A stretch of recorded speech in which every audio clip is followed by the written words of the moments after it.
मुश्किलों से रोज मुकाबला करते हैं और मुश्किलें ही अब हमारी ताकत बन गई।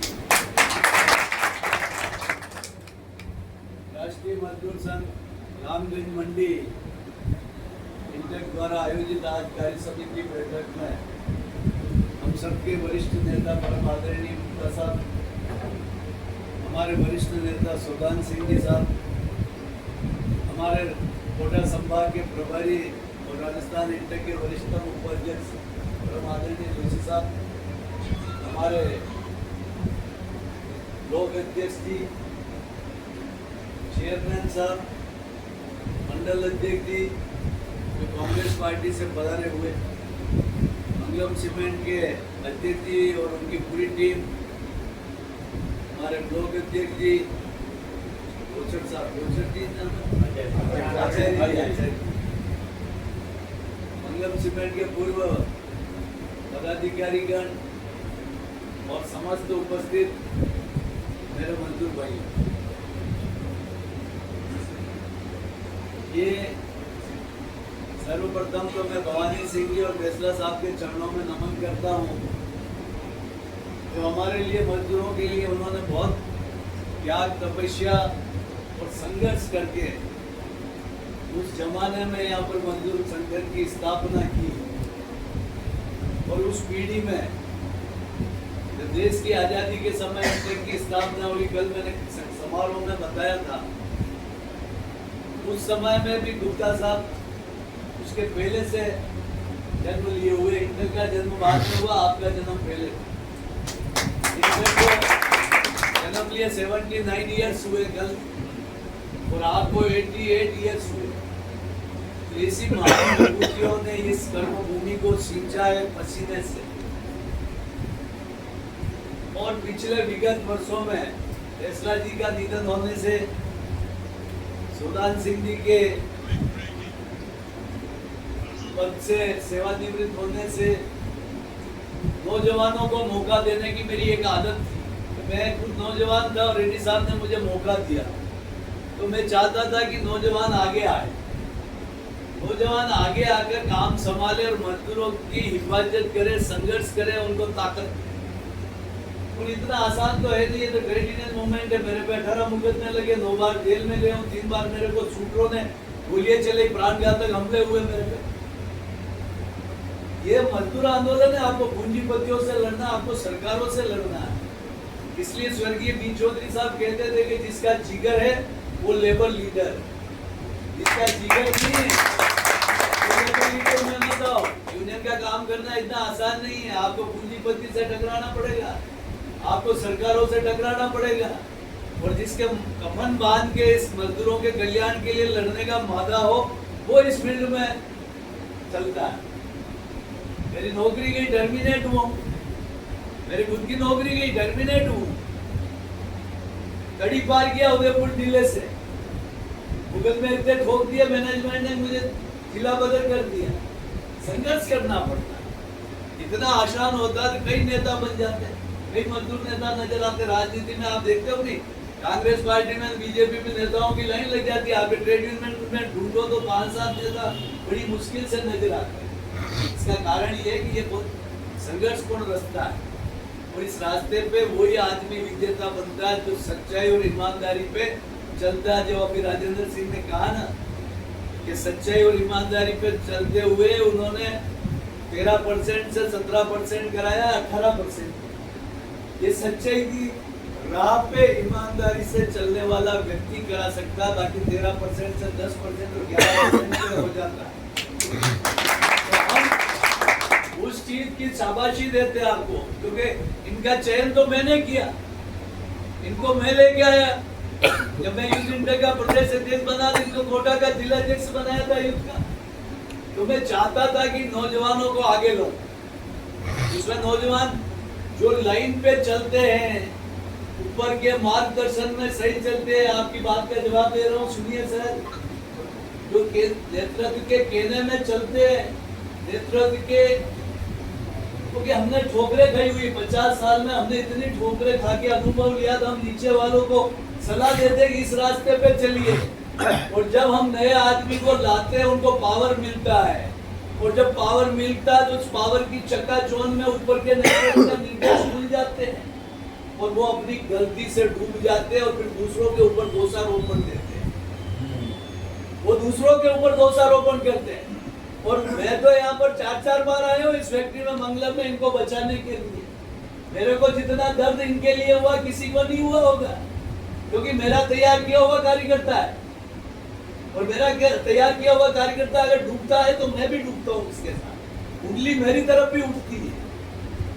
लेकिन हमारे राजेंद्र जी ने कहा जब विपरीत परिस्थिति हो तो विपरीत परिस्थिति में विवेक और धैर्य, ये दो चीज बहुत अपनानी पड़ती। गुप्ता साहब ने मेरे को तो एग्रेसिव लीडर देखा है। जब मैं 22 साल की 18 साल की उम्र में ट्रेड यूनियन में आया हूँ, मैं दाढ़ी रखता था, फाइटर लीडर था, भाषण देना नहीं आता था, हाथ पैर चलाना आता था। ये गुप्ता साहब ने देखा हुआ मुझे, ये सुदान सिंह जी ने देखा हुआ, ये जोशी जी ने देखा हुआ। लेकिन जब मेरे को जिम्मेदारियों का बोझ पड़ता गया, मैंने अपने आप को परिवर्तित किया। मैंने दिमाग चलाना शुरू किया कि मैं दिमाग से जीतूंगा इन पूंजीपतियों से। तो इनके यहाँ जो HR बैठे हैं, MSW किए हुए, MBA किए हुए, LLB किए हुए, LLM किए हुए। अब आप उनसे अगर आपको जीतना है तो नॉलेज पावर होना चाहिए, ज्ञान। जब आप नॉलेज पावर के बिना आप जाओगे तो एक चाय पिला के आपको बाहर निकाल देंगे, और जब आप नॉलेज पावर के साथ बात करोगे तो उनको पसीने टपकने लग जाएंगे सामने। हमारा अति उत्साही कार्यकर्ता होते ना, वो पूछने ही बंद कर, पूछने ही बंद कर देते। वो सोचते क्या मैनेजमेंट हमको पूछ रहा है, मजदूरों ने हमको वोट दे दिया, इनकी क्या जरूरत है, उनको क्यों पूछे। जब संकट आता है तब वो फिर फोन करते, भाई साहब ऐसा हो गया, तो हम कहते भैया ये कदम उठाने के पहले मुझसे पूछा क्या, ऐसा कोई तो नहीं पूछा। फिर हम उसमें कैसे उतर रहे, हम उसके लिए कैसे जिम्मेदार है। इसीलिए आज ये परिवार में बैठे, ये सब मेरे परिवार के सदस्य हैं, ये मेरे से अलग नहीं है, ये मेरे दिल के कलेजे के टुकड़े। आज इनके ऊपर जो आफत है वो मेरे गले में पीड़ा है। लेकिन परिवार के सदस्यों को समझाना मेरी ड्यूटी, उनको पद पे बैठते गांधी की बहुत अच्छी बात लगी कि विपरीत परिस्थितियों में यहाँ पर पावरफुल है आलोक बिरला, यहाँ सरकार भाजपा की है, विपरीत परिस्थितियों में मैं मजदूरों को हड़ताल पे नहीं झोंक सकता हूँ, बात का समर्थन करूंगा। यही बात तो मैं उनको कह रहा था, मत जाओ हड़ताल में, यही तो कह रहा था ना मैं, ये तो कह रहे थे जोशी जी, तो बिना बताए क्यों कर दी हड़ताल, क्यों मजदूरों का पैसा कटवाया, और मैनेजमेंट ने उस हड़ताल को फेल करके आपको सड़क पे ला दिया, उसके लिए जिम्मेदार। फिर भी हमने हमारी तरफ से पूरा प्रयास किया, इनके दिल पे हाथ रख के, ईश्वर को साक्षी रख के, मैं कलेजे पे हाथ रख के कहता हूँ, मैंने ईमानदारी से इनका 100% साथ दिया। तो मेरे लिए हर मजदूर आखिरी पंक्ति में खड़ा हुआ वो मेरे लिए बराबर है, क्योंकि मैं खुद मजदूरी करते आया हूँ, मैं लीडर ऊपर से नहीं करता हूँ। मैं भी इनकी तरह सीमेंट फैक्ट्री के एक मशीनरी अटेंडेंट से चलता हुआ नेता बनाऊं, और आज भी मैं अपने आप को उसी जगह सोचता हूँ कि मैं उस जगह से आया हूँ। तो मेरे सामने जब मजदूर खड़ा होता है तो मैं अपनी तुलना उसके साथ करता हूँ। इसलिए आज चौथी बार निर्विरोध बराबर प्रदेश अध्यक्ष बन रहा हूँ। इन तक के इतिहास में कोई नहीं बना 4 बार, क्योंकि उनका दर्द में समझ। ये कड़वी बातें इसलिए कहनी पड़ रही कि हमारे हाथ से भूल हो गई, गलती हो गई।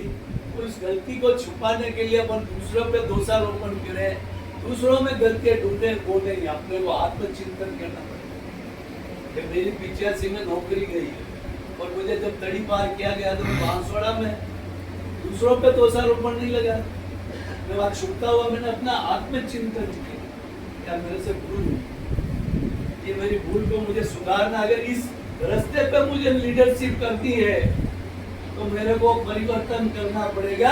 अगर मैंने नहीं किया तो मुझे आगे बहुत और कष्ट आएंगे। तो मैंने वापस जब सेकंड पारी ड्यूटी पे चढ़ा और अपनी सेकंड पारी में अपने को परिवर्तित किया, आज मजदूर जितना भरोसा करता है मैनेजमेंट भी भरोसा करता है। और जब मैं मजदूरों के ऐतिहासिक फैसले कराता हूँ बंद 12 साल की सीमेंट फैक्ट्री हिंदुस्तान में बंद हुई, कोई चलवा सकता? मैनेजमेंट से 2400 करोड़ एक बार और 1600 करोड़ का एक बार 3200 करोड़ का प्रोजेक्ट वापस नया फैक्ट्री लगवा के मजदूरों को नौकरी लगवाया, बंद पीरियड का पैसा दिलवाया। वो विश्वास कायम कैसे किया? ये नेता जुबान क्या धनी है, ये मजदूरों को सच बोल सकता है और हमारे टेबल पे भी सच्ची डिमांड लेके आता है।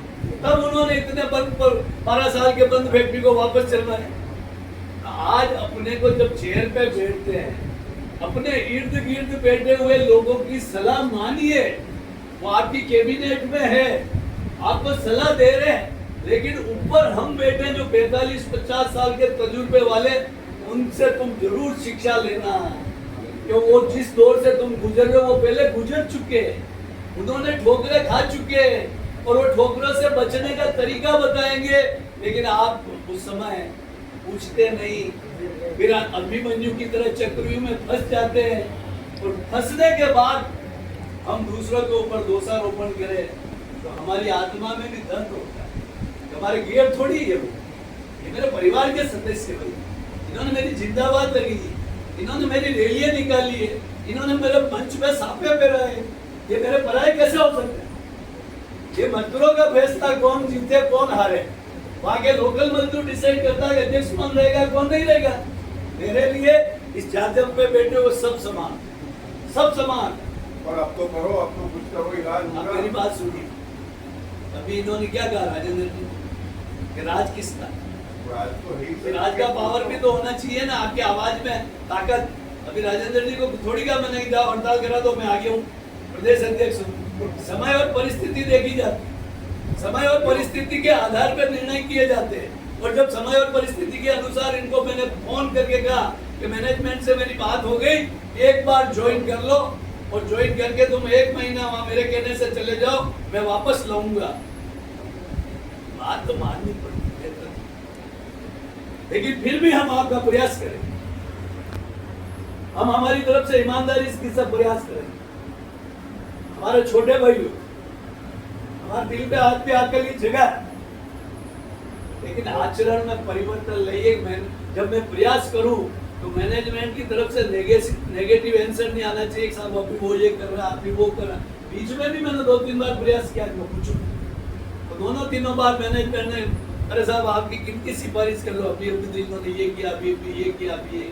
तो मेरा तो ये कहना है समय पूरा होता है, मेरा भी आया ऐसा जीवन, इस जीवन में इस समय को मैं भी गुजारा और आप भी गुजार रहे होंगे, कैसे परिवार चला रहे होंगे, मैंने कैसे चलाया, वैसी परिस्थिति आपके साथ भी हो, मैं समझ सकता हूँ। लेकिन अपने में परिवर्तन लाओ जगदीश भाई, परिवर्तन लाओ। मेरा नाम राशि हो, मैंने ठोकरे खाई है और बहुत ठोकरे खा खा के यहाँ पहुंचा, और तुम तो हर कार्यक्रम में मेरे आते थे ना, देखते थे ना।